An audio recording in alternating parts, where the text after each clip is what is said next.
प्रधानमंत्री नरेंद्र मोदी की एक ए लिस्ट है। आज प्रधानमंत्री का अपॉइंटमेंट इन्हीं ए लिस्ट वाले लोगों के साथ था।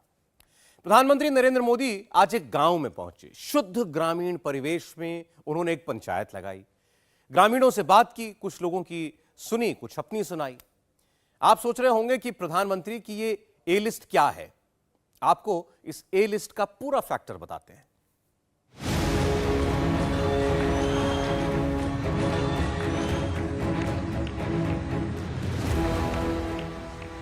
2023 का सबसे मुश्किल चुनाव, जिसके लिए प्रधानमंत्री मोदी 5वीं बार मध्य प्रदेश आए। प्रियंका गांधी ने महाकौशल में 5 वादों की गारंटी दी। मुख्यमंत्री शिवराज सिंह ने 100 से ज्यादा सभाएं की। पूर्व मुख्यमंत्री कमलनाथ ने हिंदुत्व वाला कार्ड खेला। अरविंद केजरीवाल ने दूसरी बार एमपी में डेरा डाला। मध्य प्रदेश देश का ऐसा चुनाव है जहां सबकी नजर है। एमपी के इलेक्शन में 4 महीने का वक्त बाकी है, लेकिन सर्वे सामने आने लगे हैं। एमपी को लेकर सी वोटर का हालिया सर्वे बड़ा इंटरेस्टिंग है। एमपी की जनता से जब पूछा गया कि उनके लिए सीएम फेस की चॉइस क्या है, तो 37% लोगों ने शिवराज सिंह चौहान को पहली पसंद बताया। 36% लोगों ने पूर्व मुख्यमंत्री कमलनाथ को चुना। 12% ने केंद्रीय मंत्री ज्योतिरादित्य सिंधिया और 1% ने दिग्विजय सिंह को सीएम मटेरियल बताया। सी वोटर के सर्वे का दूसरा आंकड़ा और भी ज्यादा इंटरेस्टिंग था।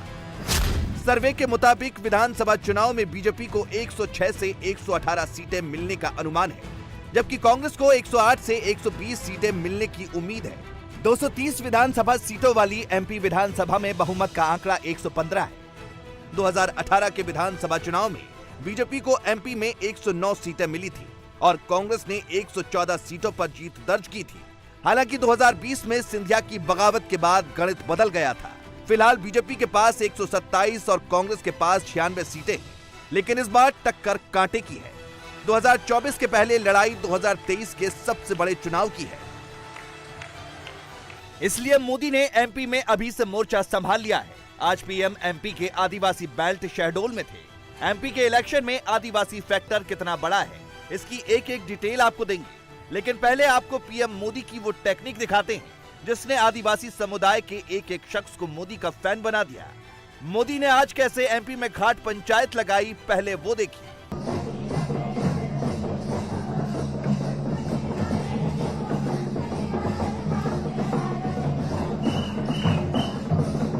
धीरो धीरो धीरो सैला टोला बसा जा बाण धरे रे राजा केलारी का।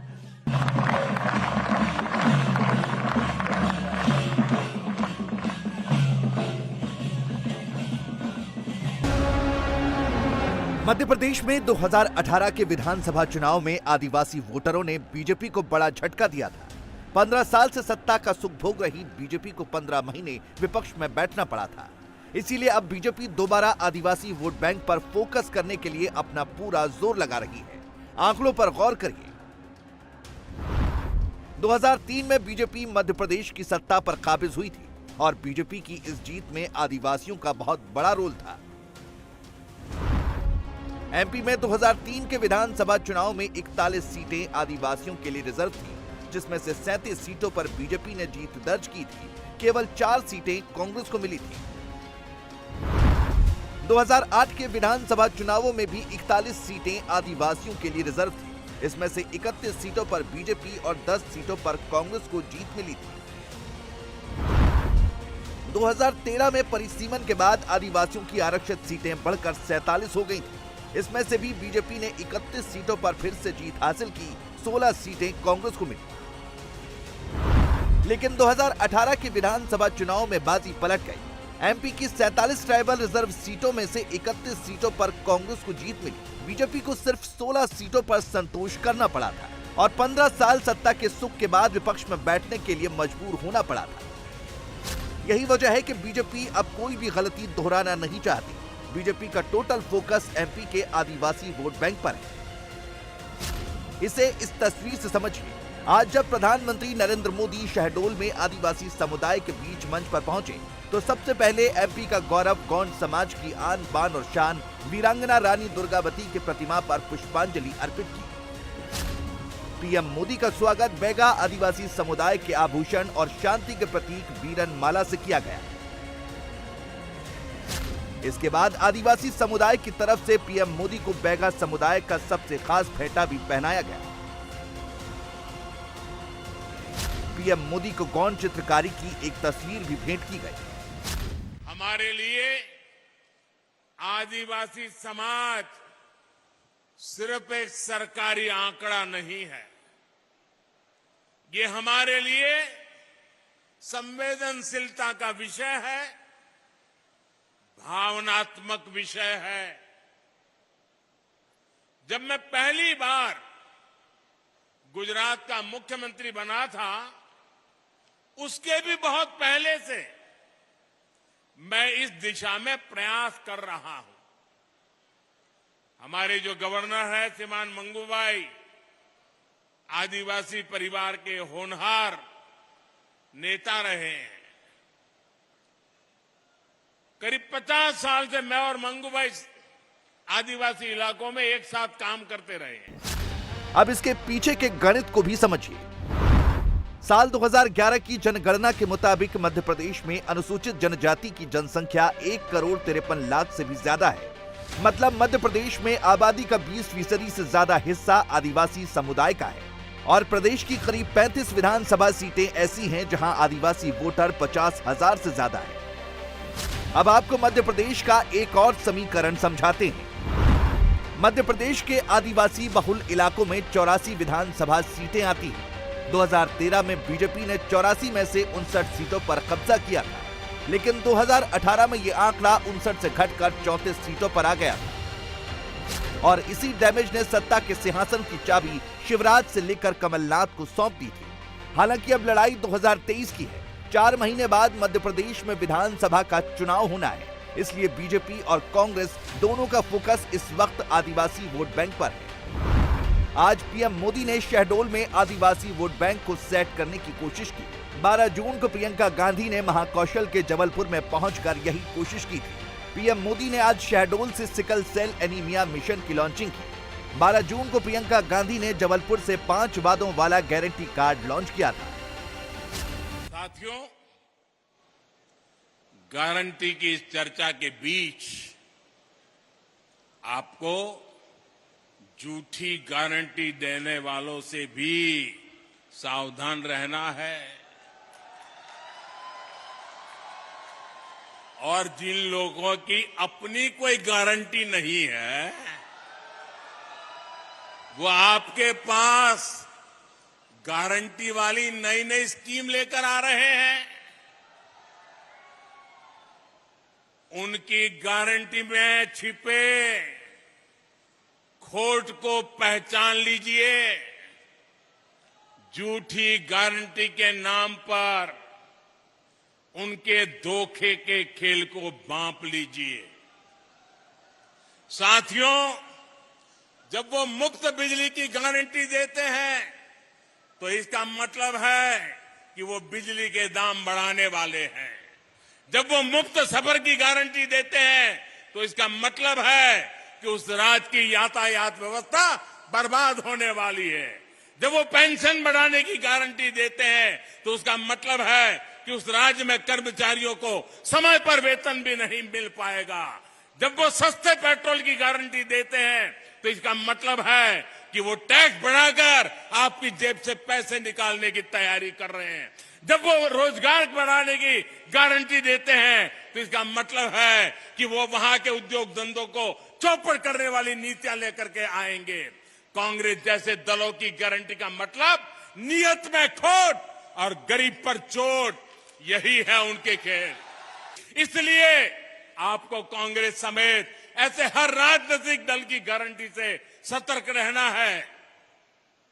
साथियों, इन झूठी गारंटी देने वालों का रवैया हमेशा से आदिवासियों के खिलाफ रहा है। पहले जनजातीय समुदाय के युवाओं के सामने भाषा की बड़ी चुनौती आती थी, लेकिन नई राष्ट्रीय शिक्षा नीति में अब स्थानीय भाषा में पढ़ाई की सुविधा दी गई है। आदिवासी वोट बैंक सेट करने की कोशिशों में इस बार बीजेपी आगे है, इसमें कोई शक नहीं है। फिर चाहे बिरसा मुंडा जयंती पर जनजातीय गौरव दिवस मनाने की बात हो, कोलगढ़ी रिडेवलपमेंट प्लान के साथ भगवान बिरसा मुंडा की प्रतिमा लगाने की बात हो, हबीबगंज रेलवे स्टेशन का नाम रानी कमलापति के नाम पर करने की बात हो, या फिर पाताल पानी रेलवे स्टेशन का नाम टंटिया मामा भील के नाम पर करने की बात हो।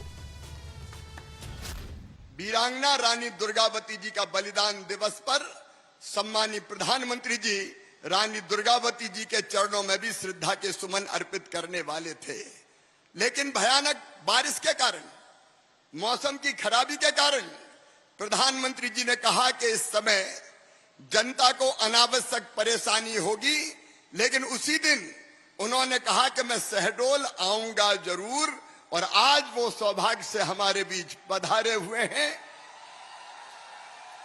वीरांगना रानी दुर्गावती 5 अक्टूबर को उनका 500वां जन्म दिवस है। 5वीं शताब्दी प्रारंभ होगी। रानी के चरणों में प्रणाम, और उनका एक विशाल स्मारक मध्य प्रदेश की धरती जबलपुर में बनाया जाएगा, और साल भर तक अनेक गतिविधियां उस समय की जाएगी। एक तरफ दूसरी सरकारें होती थी जो केवल एक खानदान का महिमा मंडन करती थी, लेकिन रानी दुर्गावती, रघुनाथ शाह, शंकर शाह, रानी कमलापति, हमारे अमर शहीद टंटिया मामा, बिरसा भगवान, इनके स्मारक अगर बनाए हैं तो भारतीय जनता पार्टी की सरकार ने ही बनाए हैं। मैं एक बार फिर रानी दुर्गावती जी के चरणों में श्रद्धा के सुमन अर्पित करता हूं। बीजेपी वो कोई मौका नहीं छोड़ना चाहती जिसका कनेक्शन आदिवासी समुदाय की श्रद्धा, भक्ति और विश्वास से जुड़ा हो। हालांकि एमपी के पूर्व सीएम और 2023 में शिवराज सिंह चौहान के सबसे बड़े चैलेंजर कमलनाथ का कहना है कि शिवराज सिर्फ झूठ बोलते हैं और दिल्ली से आने वाले नेताओं से झूठ बुलवाते हैं। आदिवासियों का नाम लेते हैं लेकिन आदिवासियों के लिए कुछ नहीं करते। एक जमाना था जब 1.25 साल के लिए दूसरी सरकार बनी थी, उनने आयुष्मान कार्ड नहीं बनाए। प्रधानमंत्री जी जनता का इलाज फ्री में करना चाहते थे, लेकिन कांग्रेस की उस सरकार ने आयुष्मान कार्ड नहीं बनाए। मुझे कहते हो तकलीफ है शहडोल वालों, ये पूरा अंचल जानता है। प्रधानमंत्री श्रीमान नरेंद्र मोदी जी ने जल जीवन मिशन लॉन्च किया। आदिवासी मेरी बहनें भी हैंडपंप से नहीं, उनके घर पाइपलाइन बिछा के टोटी वाला नल लगा के पीने का पानी देंगे, ताकि टोटी खोले तो झरझर पानी आ जाए। लेकिन 1.25 साल कांग्रेस की सरकार रही, उनने जल जीवन मिशन का पैसा मोदी जी ने पानी के लिए दिया, लेकिन जल जीवन मिशन कांग्रेस ने मध्य प्रदेश में लागू नहीं किया।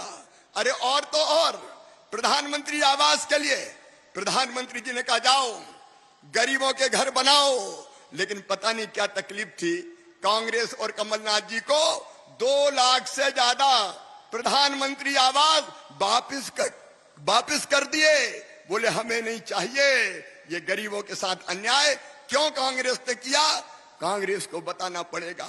केवल इतना ही नहीं, प्रधानमंत्री किसान सम्मान निधि, प्रधानमंत्री छोटे किसान को भी 6,000 रुपया साल देते हैं, इनने सूची ही नहीं भेजी।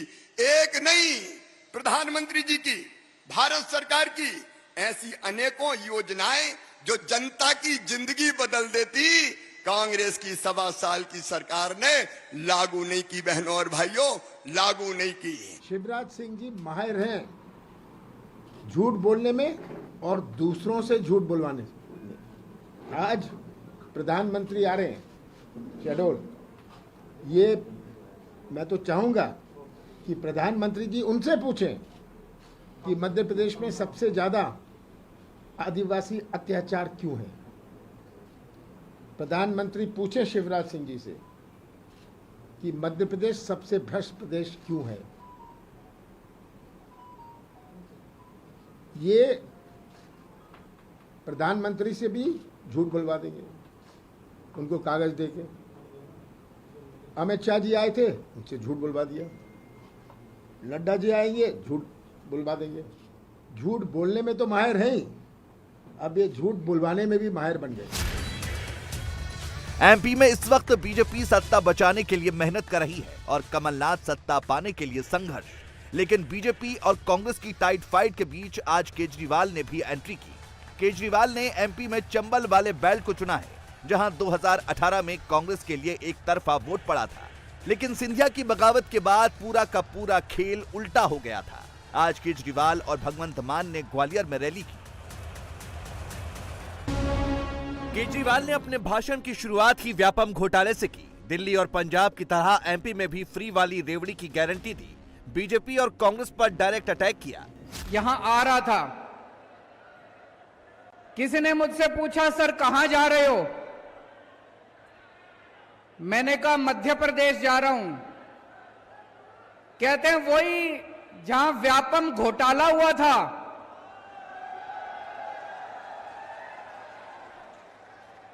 सोचो इन नेताओं ने, इन पार्टियों ने मध्य प्रदेश का क्या बदनाम कर दिया।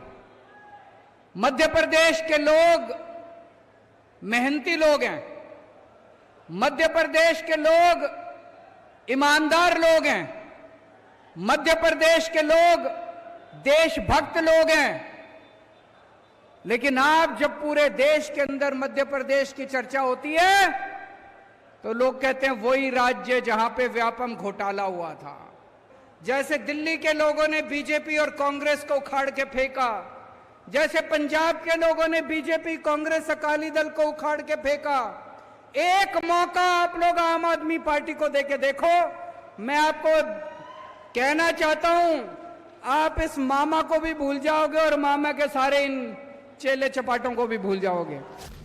गुजरात की तरह एमपी में भी टक्कर सिर्फ कांग्रेस और बीजेपी के बीच है। इस बार मुकाबला बहुत ज्यादा कांटे का है, इसलिए चुनाव के 5 महीने पहले से पीएम मोदी एमपी में सुपर एक्टिव मोड में नजर आने लगे। बीजेपी हो या कांग्रेस, सबकी नजर इस बार आदिवासी वोट पर है। इंडिया टीवी हर वक्त हर जगह डाउनलोड करने के लिए सर्च करें India TV news Google play store या ऐप स्टोर पर।